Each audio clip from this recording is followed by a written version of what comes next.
Coming up on this edition of Rev Culture, a conversation with James Hinchcliffe.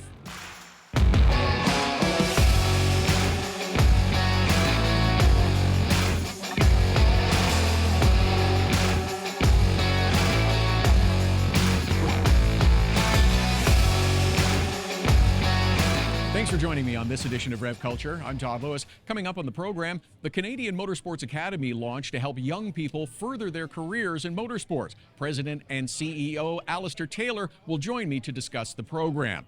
1 year ago, Project Aero debuted here at the Canadian International Auto Show. The driver of the program, Flavio Volpe, will join me to give a status update. But first up, a conversation with the mayor of Hinchtown, who has begun the next phase of his racing career, driving sports cars with Pfaff Motorsports. I talked to James Hinchcliffe about racing and much more. James, you've been out of the car full-time for a couple of years, a bit of a respite. You're back in now. It's something that you wanted to do since stepping away from IndyCar full-time. How was it? How is it? Did it come back to you like riding a bike or driving a car? As it were. Well, it's fascinating. You know, when I stepped back from IndyCar, IMSA was always one of the goals.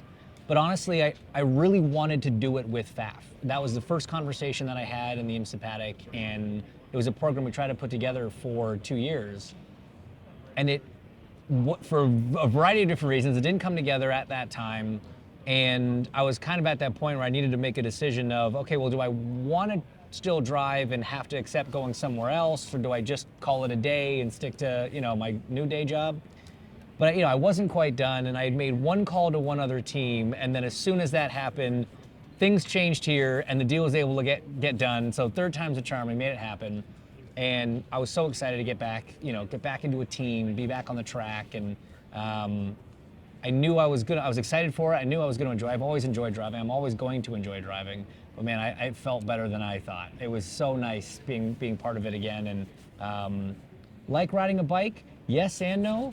It's like riding a bike. It's just imagine your bike, has now different sized tires and no seat, and the handlebars are on backwards, because an Indy car and a GT car are very, very different machines. Okay, so a little adapting is necessary. Has this whet your appetite to do more racing beyond what you've got lined up with Pfaff? Maybe. The problem is I've agreed to too much other work. I don't have a lot of free weekends left, if I'm honest, but I've got my 3 lined up for this year. And then I think that's kind of when the decision has to be made, looking forward to 25 and beyond. What do you say? What's the appetite for being behind the wheel? How many races make sense? What do I have to cut out of my current schedule to make that work? And that's October James's problem to worry about. Okay, fair enough. Now, you mentioned all the other projects, of course, commentating on IndyCar broadcast. You've evolved into Formula One commentating as well. Have you taken what you've learned driving the car, of course, for TV? Has it worked the other way at all? Has it given you a bit of a different perspective on how to look at things? I certainly think, having spent 20 years analyzing races kind of on an individual basis, it gives you a nice platform to look at it on a broader spectrum. And certainly, the work ethic that you need to have being a racing driver at this level, the amount of preparation you need to do before a race weekend, things like that, put me in a good position to do the same, kind of bring that same approach to the TV world. So it's been a lot of fun, and it's been a relatively easy transition, because I kind of brought that same working mindset to it. I've got some great teammates on the broadcasting side, whether it's with the NBC crew or the F1 TV crew. It's been a lot of fun kind of looking at broader races a little more analytically, rather than just sort of hyper-focused on your one performance. Besides driving, commentating, and the 2 or 3 hours you have of free time, what else do you do? Because you're also involved in bringing young drivers along into the sport, which I like. Yeah, that's right. So I'm a partner in a company called Speed Group, and we kind of help manage careers for young drivers and their families. And it was something formed with my 2 partners. All 3 of us were in motorsports at a young age, and we sort of was sitting around lamenting about all the mistakes that we made coming up. It's like, man, it would have been nice if someone could have been there to maybe help us out navigating this world. So why don't we do that for other people? And so, Speed Group is a part of that. And for me, trying to help Canadian talent obviously is something that's near and dear to my heart. We have a great up-and-coming driver right now in Matt Clark, who I think is going to be the future for us in the open wheel side of things. And so yeah, that's something that it takes a bit of time. A few other businesses we're involved in as well. Just because why not? I'll sleep when I'm dead. But that seems to be a bit about you, though, is that this is a new opportunity, this is a new thing, I want to try it, I'm curious about it. How can I learn something and do something different? I think for me, a big part of it was for that, 20 years of driving competitively, my sole focus was this one thing. And so I had to say no to a lot of things. I didn't get to do a lot of other things because you're just so, hyper-focused on this one element that when I took that out, I was like, well, I don't know what I like and don't like. I don't know what I don't know. So I was saying yes to just everything and just trying every opportunity that came my way because I was very fortunate that people were coming to me with opportunities. And I had no idea if it was something that would interest me, down the road. So I've kind of taken this yes man approach to the last few years of my life, and it has been very rewarding. It's been very exhausting, I won't lie to you. But I'm learning a lot, I think, about what I want to do more of, in the future. It's still fun. Oh, every day's fun. You have now been inducted into the Canadian Motorsport Hall of Fame. Naturally, I think you would reflect back on your career a little bit. What do you think about when you look back over the years of James Hinchcliffe racing? Man, well, I wasn't ready to think about it like that yet. When they called me to say, they were approving my my induction, I was a little surprised, I guess is the right word. But no, I just look back and think of how fortunate I was to have the opportunity. It's such a tough business. I came up in what was probably, and Dario Franchitti has openly told me, the worst possible decade to be, an IndyCar driver. I was post-tobacco money. I was right in the middle of the global financial crisis, of the CART IRL war, merge, whatever. It couldn't have been worse, timing-wise. But that said, we made it work and had an 11-year career at the top of the sport and won races and experienced a ton of things. And to get to have done that and especially survive through that particular period, I think there's a lot that I can be proud of, and that my whole group and my network around me can be proud of, family, whatever. But I'm not done, and that's just it. I was joking. I'm not going to feel bad when they have to amend, the 2025 Rolex 24 winner to the accolades, because I'm not actually finished yet. No, I'm not saying that you're done. This is it. So that's a good thing to hear, I think, for everybody. I want to ask you this too, because you have a unique perspective. You're a racer full-time in IndyCar top-level series. You've been a commentator on a lot of different series. You help young drivers. So you're the Motorsports Auto Racing Commissioner for a day or two or a week or however long it takes. What could be done to help improve, make it more accessible, make it more fan-friendly, if you will, too? What are things that we could and should look at for motorsports? Man, that's a loaded question. There's a lot to that one. First and foremost, I think that we need to get motorsports in front of the masses a little bit better. Certainly, social media gives us the opportunity to do that now. Everybody has a phone. Everybody has access to it. Everybody goes on their social channels every day, and that's free. You don't have to pay your $5.99 for Peacock or your $10.99 for this service or whatever. That you have access to the entire world right there. And so I think we as a sport need to do a better job attacking that side of things, because we need to just raise the overall popularity of it. We have such a good product. The racing in IndyCar right now is so strong. The racing in NASCAR has been very competitive with this next-gen car. Formula One has obviously enjoyed this massive boost from Drive to Survive. We're doing a lot of things right. There's just a few things we could still be doing better. And the more people that become fans of it, the more opportunities there are at lower levels to get involved in it, the more money there is just in the ecosystem. So I do think that we have to change with the times. Times are changing, the media is changing, and we got to keep up with that to kind of help keep the sport growing.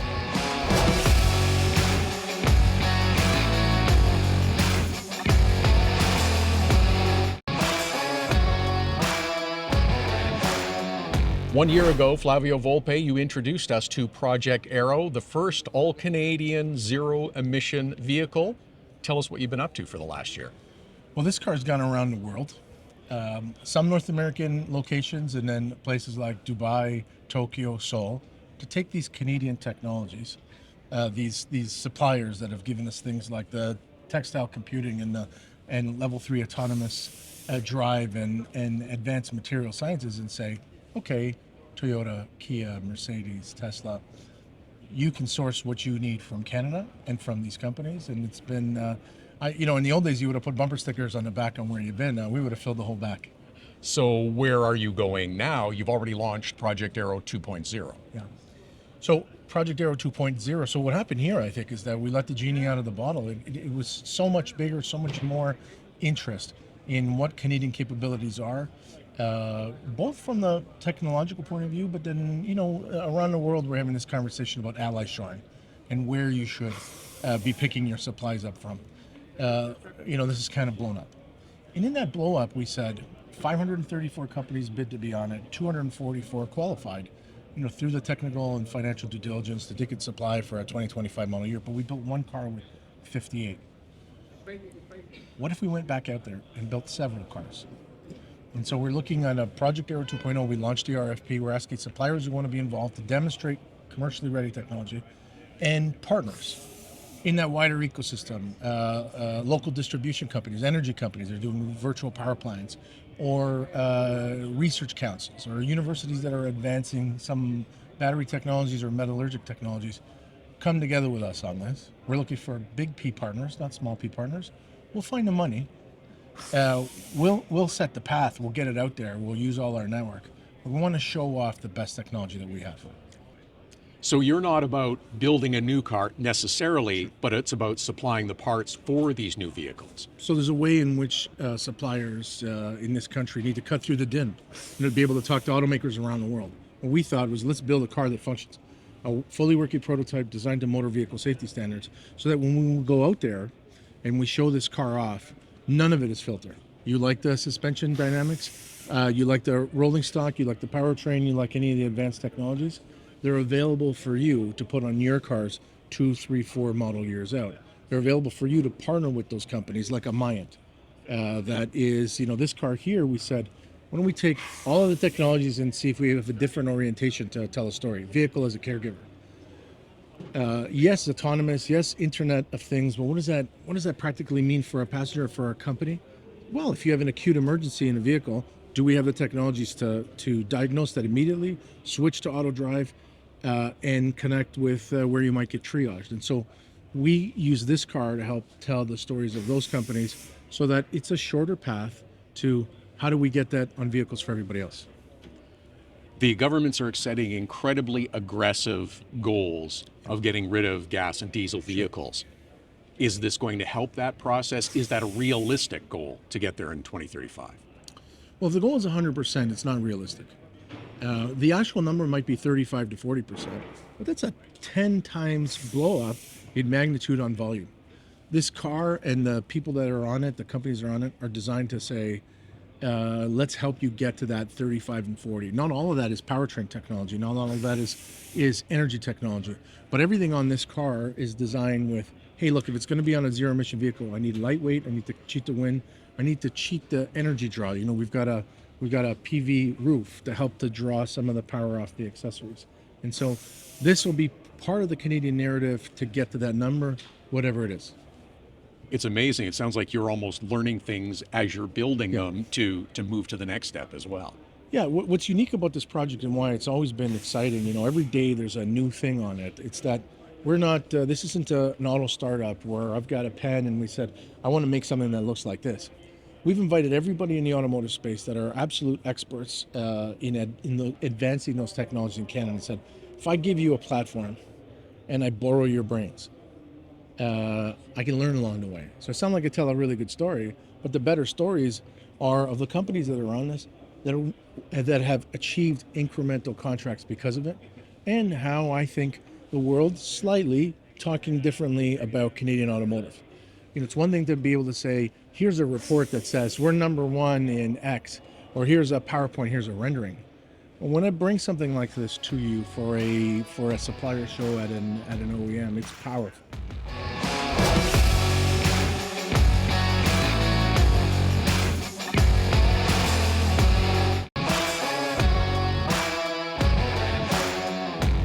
Alastair Taylor is the president and CEO of the recently launched Canadian Motorsport Academy. Tell me, first of all, Alastair, how you came together with John Farrow to put this program together and who you're going to benefit. Good, thanks, Todd. A little over a year ago, I met John and started working on a business plan for him for JMF Motorsport. And as a result of a combination of meetings and discussions with John, he shared with me this idea of even further helping more young Canadian drivers with an idea of an academy. So the marketing guy I am, I said, fine, let's write a business plan for an academy. So I spent the next 7 or 8 months researching the market, trying to figure out what we should do, and out of it came the Canadian Motorsport Academy.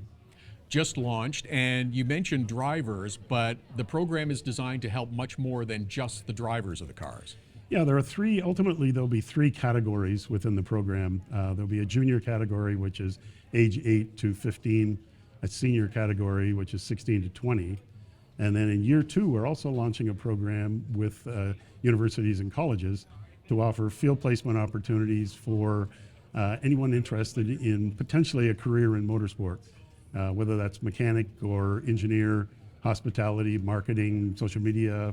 So we're going to give the opportunity through a series of the teams that we have for these people to come out and maybe in their first year, second year, third year, do a field placement with JMF Motorsport. Tell me how youngsters as young as 8 years old get involved with this program. Okay, so the goal right now is to get anybody who's involved in motorsport, as I say, between the age of 8 and 20, to come and register on the website. So at CanadianMotorsportAcademy.com, they register for their intent to be considered as a driver in the program. The 2 programs, the junior program, focuses much more on the off-track aspect of it. So learning about social media, learning about personal branding, how to build a pitch deck, how to present to sponsors, very importantly, how to deal with mechanics, engineers, team owners, and sponsors, and to do with mental and physical fitness. Those programs are then further reinforced with the senior group, the 16 to 20, but ultimately the 16 to 20-year-olds will have an opportunity to test with JMF Motorsport in California at the end of each season. So they'll be in an SRO Mercedes AMG GT4 car.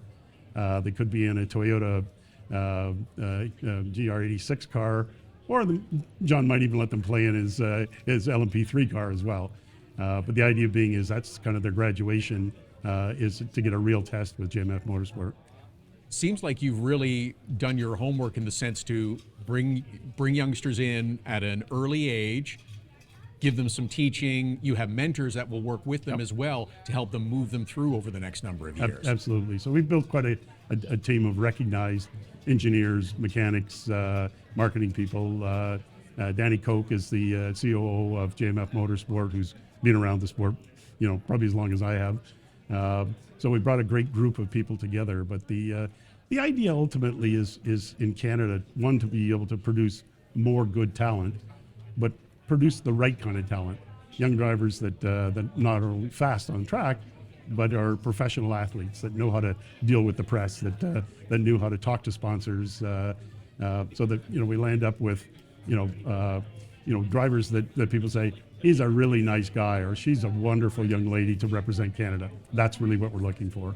Is that the thing that some other programs maybe don't have as big a handle on as you do, is just understanding how wide a net you have to cast to make sure that you can be successful moving forward? Yeah, I've been around motorsport for most of my adult life, and I have never seen a program like this even tried, not even tried and failed. No one's ever tried. And part of the situation is they've never had a person like John Farrow, who's been prepared to, put his money where his mouth is, as the saying goes. But John is just such a passionate motorsport guy and wants to support Canadians. So within the academy, it's only Canadian drivers.